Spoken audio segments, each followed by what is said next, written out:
on va utiliser MAMP pour installer un environnement de développement local sur Mac. Donc MAMP, c'est une solution intégrée qui contient Apache, MySQL et PHP. Et vous avez deux possibilités, soit MAMP gratuit, soit MAMP Pro.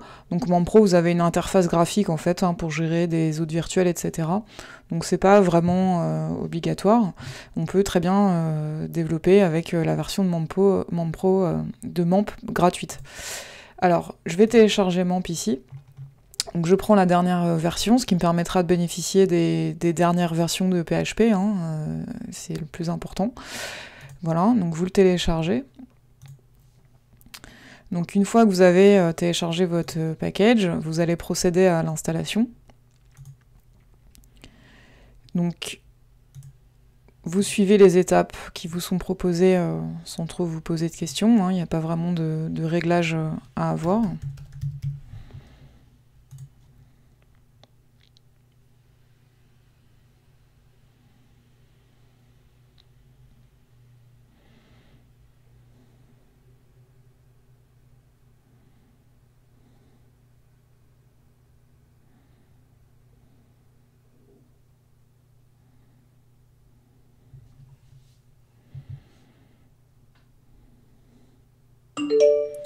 Voilà, donc l'installation c'est terminé.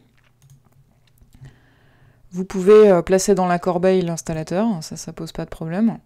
Et vous allez maintenant lancer votre programme. Donc, voilà.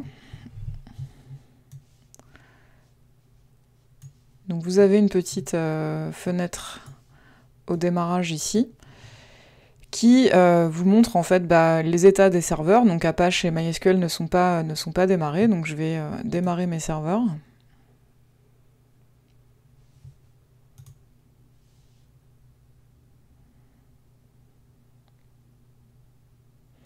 Voilà. Donc vous avez la page de démarrage qui se lance. Donc vous voyez, on est par défaut sur le port 8888 et non pas le port 80, donc ça c'est la particularité de MAMP. Pour changer les ports, vous pouvez aller dans MAMP Préférences, donc ça se situe, le menu MAMP en haut de votre écran. MAMP Préférences, et là vous avez tous les réglages en fait de MAMP qui vous sont proposés, avec par défaut les ports 8888 configurés pour Apache, 7888 pour Nginx, et 8889 pour MySQL. Donc si vous voulez, vous pouvez remettre ces ports-là sur 80 et 3306, ça pose pas de problème. Et à ce moment-là, il faut redémarrer les serveurs. Hop.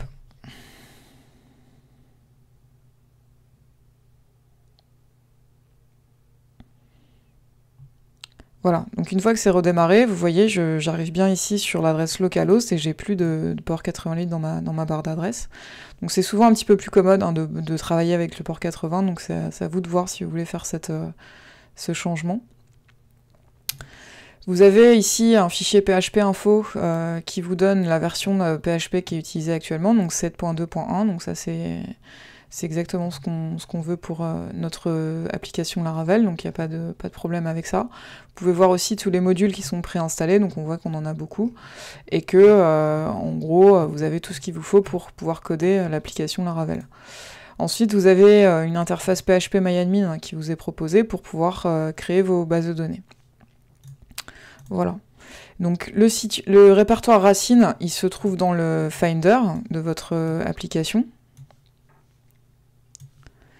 Donc, répertoire racine, vous allez le trouver sur Application, MAMP, et htdoc ici, vous avez un dossier qui est vide, dans lequel on va créer notre projet Laravel pour pouvoir le développer.